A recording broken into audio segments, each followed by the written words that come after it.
Without the fall of the Berlin Wall and the collapse of Yugoslavia, then the merciless, massive, illegal 78-day bombing of Serbia in 1999, the Washington Régime could not have attacked other countries like Afghanistan and Iraq, or imminently executed an attack on Syria, then possibly Iran.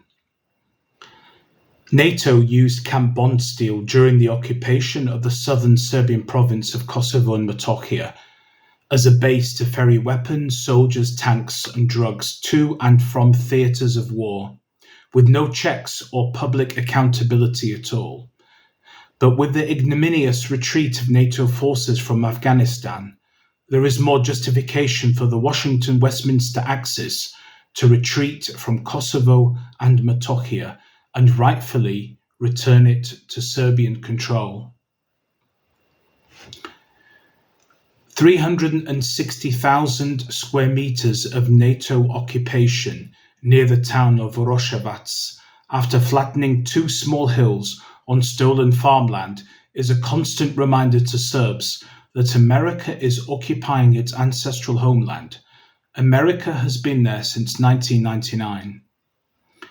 The illegal wars which the Washington-Westminster regime conducted in the last 20 years were not possible without the ongoing occupation of southern Serbia. Camp Bondsteel was used to ferry soldiers, weapons, tanks, and death to Afghanistan and Iraq, the USA's best export. Illegal opiates were imported by the CIA and redistributed, with Bondsteel providing the protection. Who knows where the lithium went also, or what other nefarious fruits of evil deeds were perpetrated. In August 2021, the US ignominiously and chaotically pulled out of Afghanistan after 20 years of occupation and hundreds of thousands of Afghan civilian murders. After we were informed hundreds of millions of taxpayer dollars had been spent to build up the Afghan army just recently, and trillions for the whole occupation, but it was all in vain.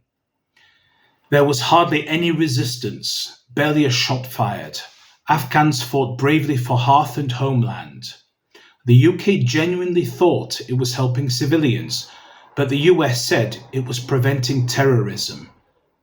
The Taliban were fighting for their country. Even vile NATO propagandist and Serb hater Jamie Shear was surprised. But now there is nothing in the news about Afghanistan. The US has frozen billions of the country's assets, and the poor children are starving. The BBC does not report that, neither does CNN. It is not in line with their propaganda policy, and still girls have no education, none since the US support of Mujahideen in 1979 to overthrow the Soviet help to the legitimate government of Afghanistan. Now the US has bigger fish to fry. The US failed miserably in Syria, relentlessly propagandizing and bombing it, supporting Islamic terrorists, eager for al-Assad removal, then edging infinitely close to war with Iran.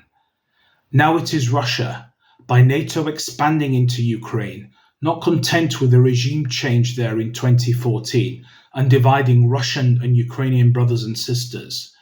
Then there is China, taunting them over Taiwan, Uyghurstan, Tibet and Hong Kong.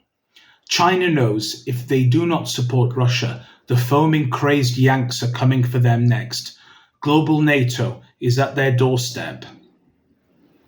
With the US national debt over $33 trillion, officially, but probably definitely likely even more, the almighty dollar is worthless.